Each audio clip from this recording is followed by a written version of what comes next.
Hey everybody out there, Erica coming to you from Austin Action Fest with Mr. James Drake Coleman.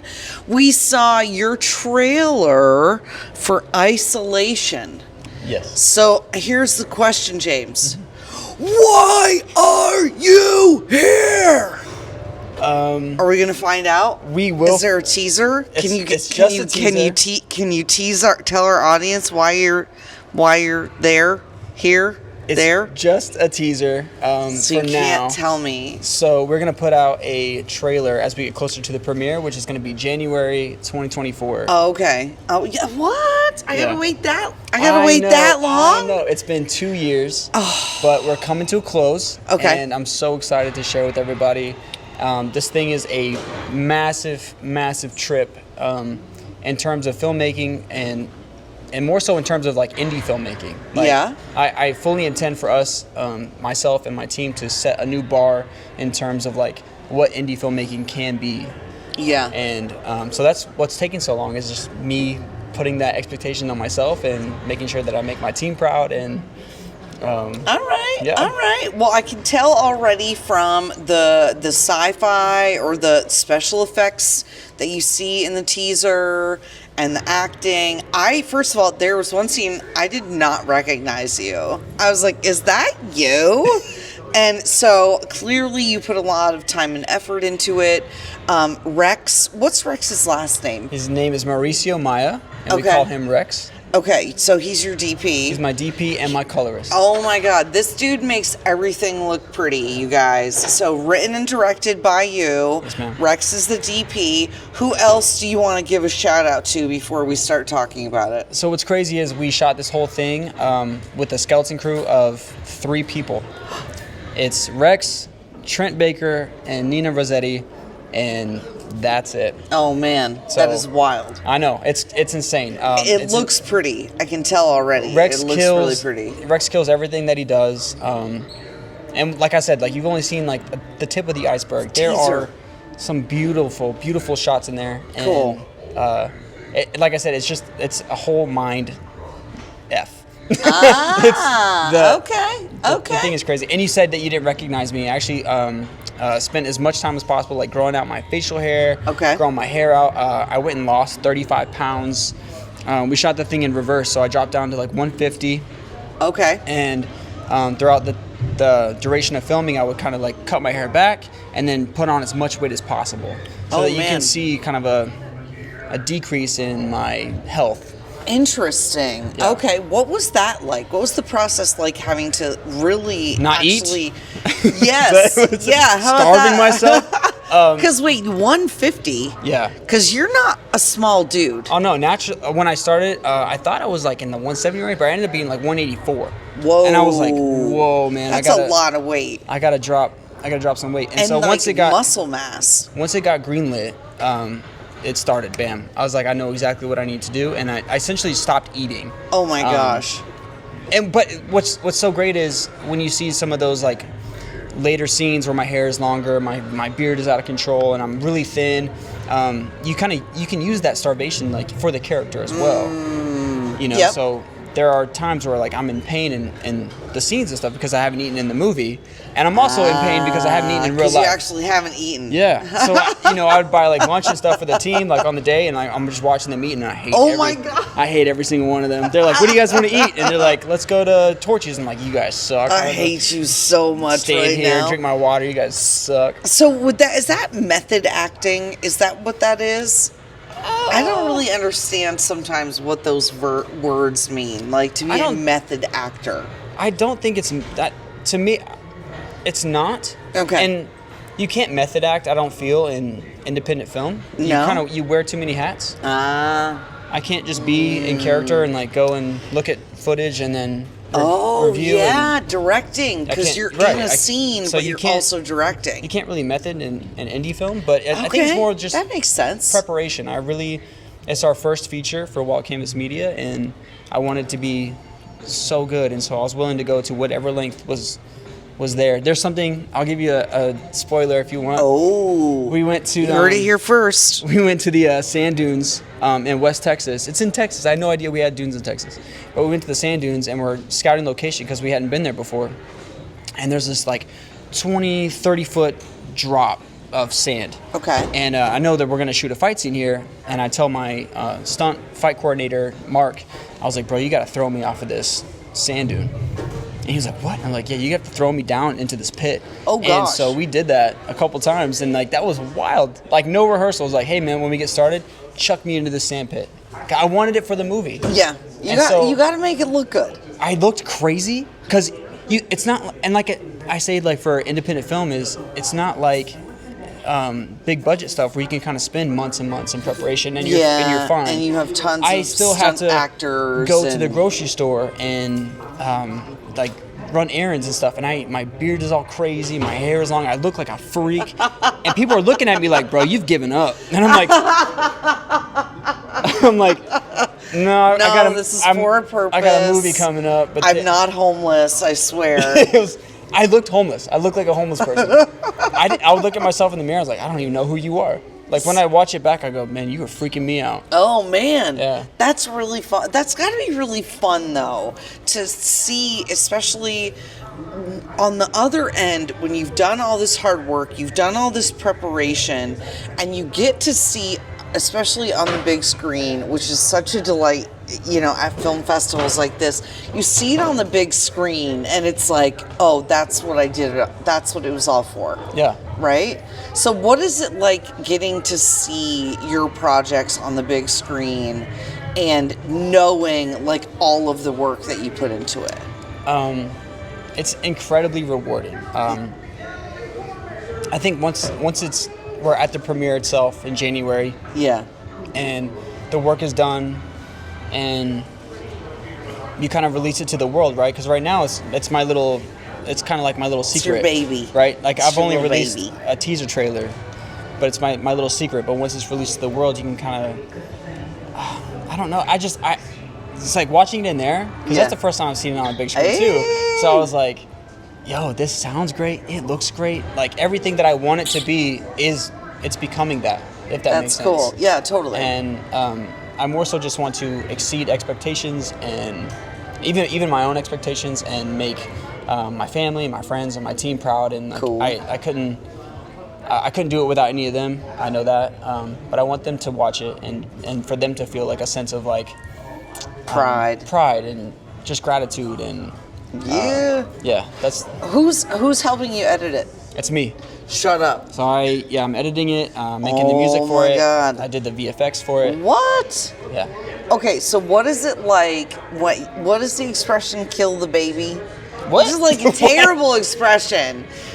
When you're editing and you have like the scene is supposed to go a certain way and the dialogue is a certain way, and then you're starting to put it together and you're like, man, this just doesn't fit, or like this didn't come out the way that I wanted to. Like, are you finding any areas where you're like, I'm gonna have to just let this go, or do you find it easy to edit your own stuff? So I'm gonna brag a little bit here. Okay. I did. Me and Rex did a lot of pre-production, and that I haven't had to cut a single thing. That's pretty cool. Everything works exactly how I wanted it to work, and I think you can only really do that when there's proper pre-production. That's if you do planning, if you have your shot list, if you have professionals, it makes everything so much easier. Yeah, and especially in the edit too, because whenever I'm writing it and we're storyboarding and stuff, like you can kind of picture how you want it to go, but I'm there too. Yeah. And that's one of the things that's kind of cool about being like actor-director, is you can kind of see the shots while you're shooting them. So you already know basically like what take you liked best, what worked already. Trent Baker on set, he was really great about taking notes on like, hey, take 5 is perfect. So in the edit, yes, I'll watch every single take because that's me, but I know that take 5 is great. I felt it when I was in it. I know what I saw, at least through my eyes, and so far it's been wonderful. I really, really, really enjoy it. There have been I've worked on a couple of shorts and things that I've developed or written or we improvised or whatever, and it was like, that sounded really good in my head or whatever, but we are just cutting this whole section out because it does not work. It doesn't, it's like it doesn't feel like it belongs or something like that.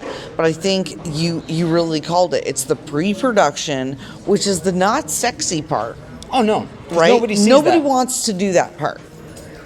People want to write stuff and then go shoot it. And there's nothing wrong with that. But I think I've been on a number of sets where when it's not planned out, you do cut stuff. And when you're cutting stuff that you're not using, you're actually wasting time. And independent movies, we don't have time to waste. Yeah. Yep. So it's not a big budget thing where we get paid regardless. Like, this is... If I'm not shooting it on this day, we're not making any money. Nobody's getting paid here. Yeah. Yep. Well, and I think especially the teams that are getting built and the professionalism that is getting built here in Austin, I've been really pleased with over the last several years. From when my husband Benjamin started to now, the work that I see people putting out, the professionalism that has been developed, the teams that are being developed, it's just light years ahead of where it was when he got started, 10, 15 years ago or whatever it was. And so how, for you, you said Rex and the gal's name? Nina.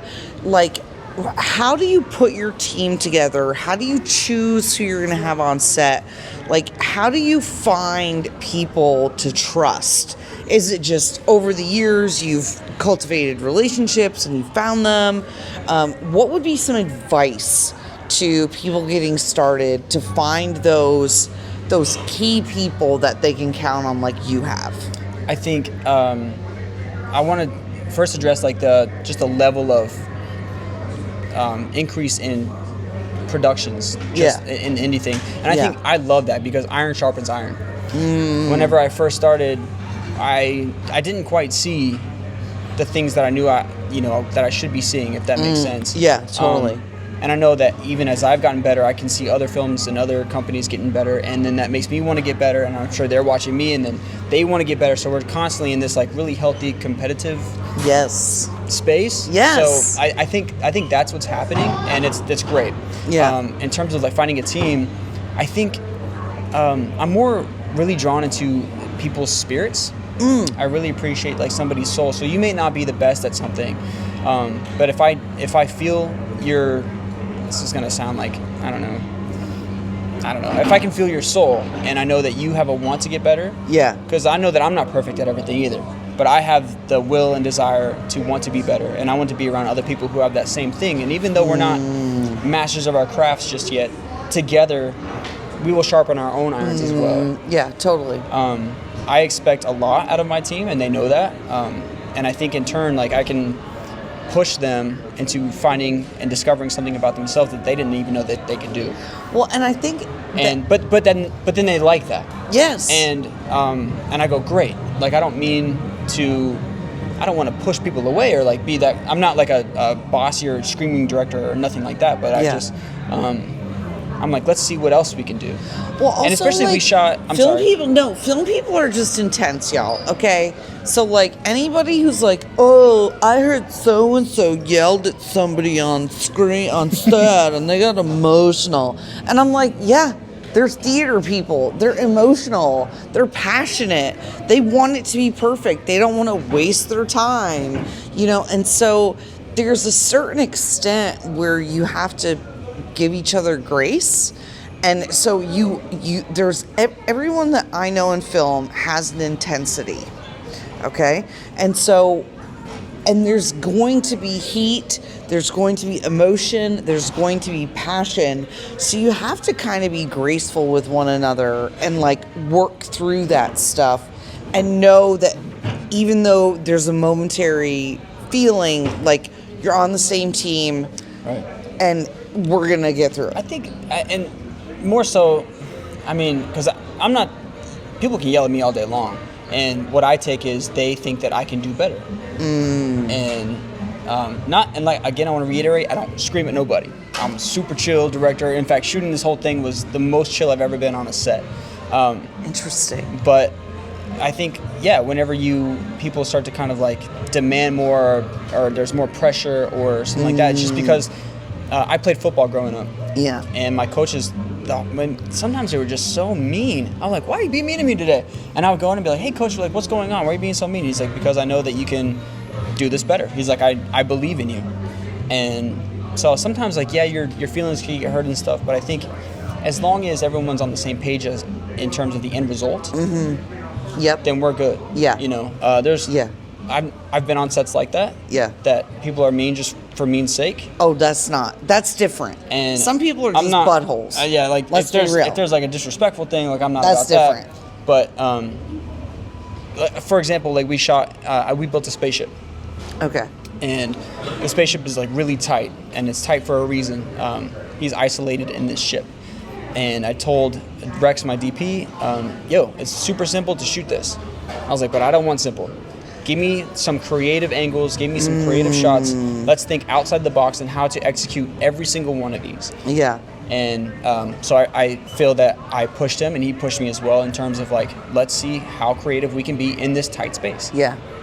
Cool. It's not going to be like point a camera at you and you acting. It's like, no, let's do a down up thing. Let's put it on the Dana dolly and flip it upside down and we'll track it. Not boring. Yeah. Not boring.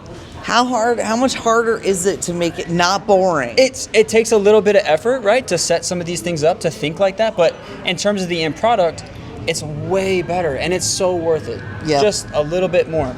Well, and one of the things you said that I think is so important is when you talk about iron sharpens iron and that competitiveness can be good. Sometimes people think of film or anything for that matter. They think there's one pie and there's only one pie and that means there's only like so many slices and so I'm going to be competitive and not work together. And it's like, nah, dude, how about we just bake more pies? Right. That's kind of my thing. It's like, nah, dude, we just need to bake more pies. There's plenty of pie to go around. Why would you want to like not have the best people on your project or like be afraid to be outshined or what? No, dude, come make my stuff better. There's tons of pie. And so what do you think so you've been doing this for a long time.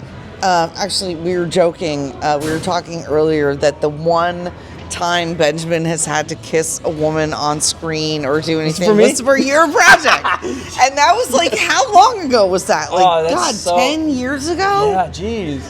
That's a long time ago. A long time ago. It was for a music video. That's really funny. And I appreciate the fact that my husband has not had to kiss another woman on screen, just for the record. But over the years, like, what would you say is the like best lesson that you've learned leading a team, leading a production? Because this is not your first project. You've been doing this for a long time. You've made some really great shorts. You've made some really great projects. You've acted. You've done all this stuff. Like, if you could give one piece of advice to James Drake Coleman 10 years ago when we first started working together, what would you tell yourself?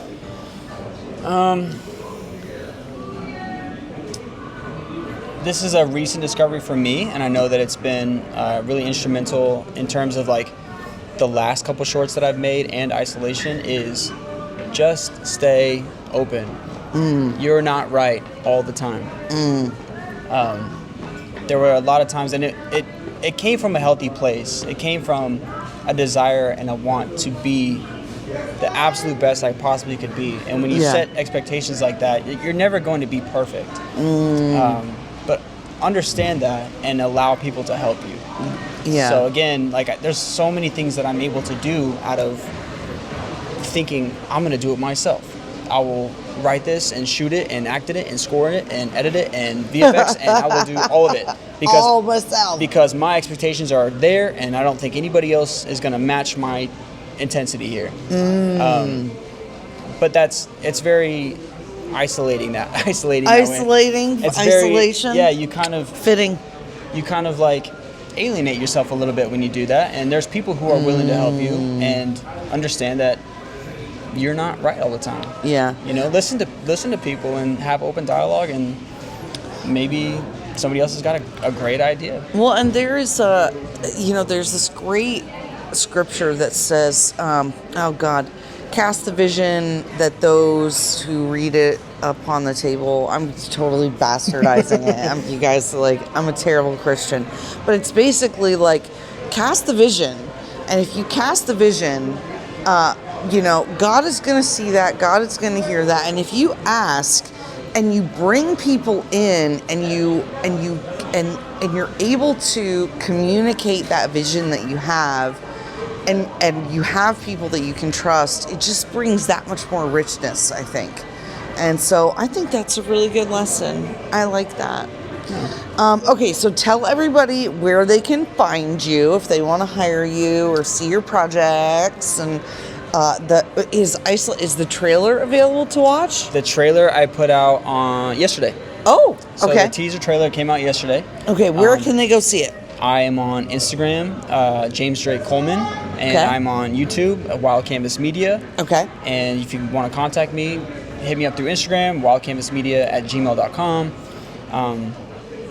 James Drake Coleman, look me up and you'll find me. And I'm super open to collaborating and working, and I just love doing this stuff. So yeah. And that's what, you're not just an actor, writer, you sing, you do a bunch of stuff. Yeah. So just out of everything that you do, out of all of the things, what is your favorite art? If I could pick one? Yeah. If you could only do one. Because you guys, okay, so I just told you that, because you've worked with Benjamin a lot, right? So Benjamin, the festival director here at Austin Action Fest, those guys have worked together a lot for years on tons of projects.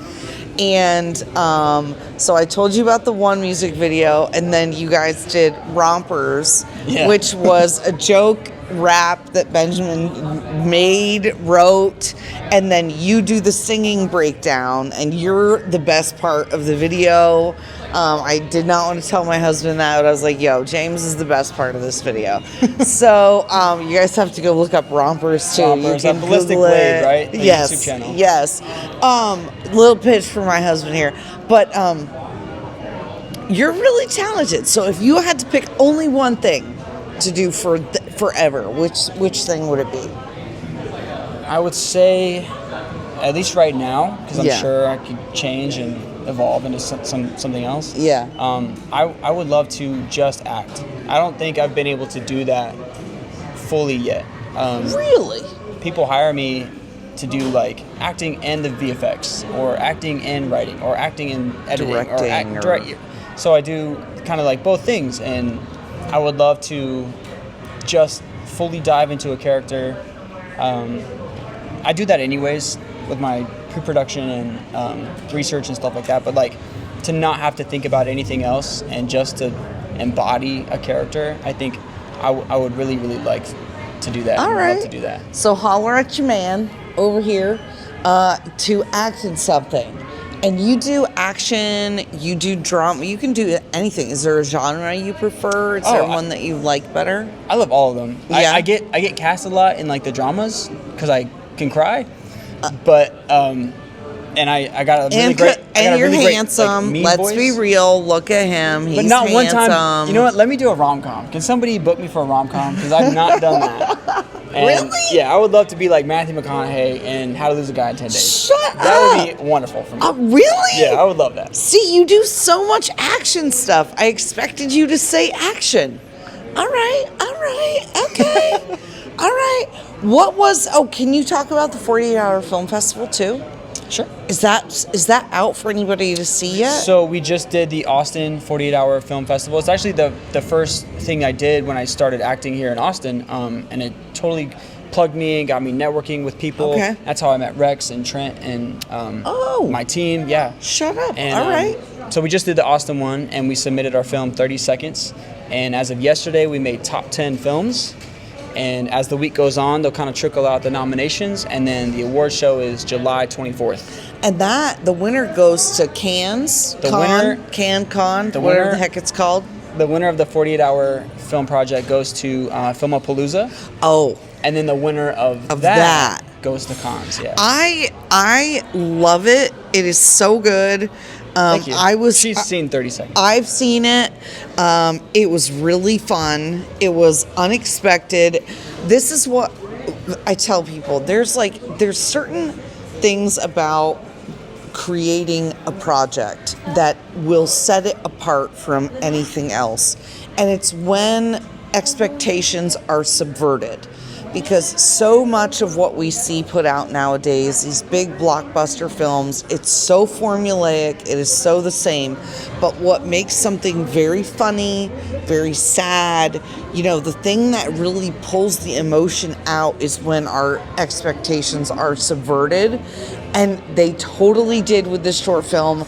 I normally, with the shorts or with the 48-hour film things, I'm normally like, oh my God, this is like whatever. But you guys did something so creative and so pretty. Rex was your DP on this one too. It looks beautiful, you guys. When you get a chance and it gets released, everybody should go see that too. So it's called 30 Seconds. 30 seconds. I figure that the award show is on the 24th. Okay. Of July? Of July. So July 2023. Right. And then so I figure I'll probably put it out that Friday. Ooh. On Wild Canvas Media? Yes, ma'am. Wild Canvas Media, the YouTube channel. So be on the lookout for that, you guys, because that's also funny and delightful and pretty. Just like James. Stop. All right. So thank you, James Drake Coleman, for taking some time to chat with us today. Isolation, we're going to be looking for that January 2024. Right. All right. Bye, guys.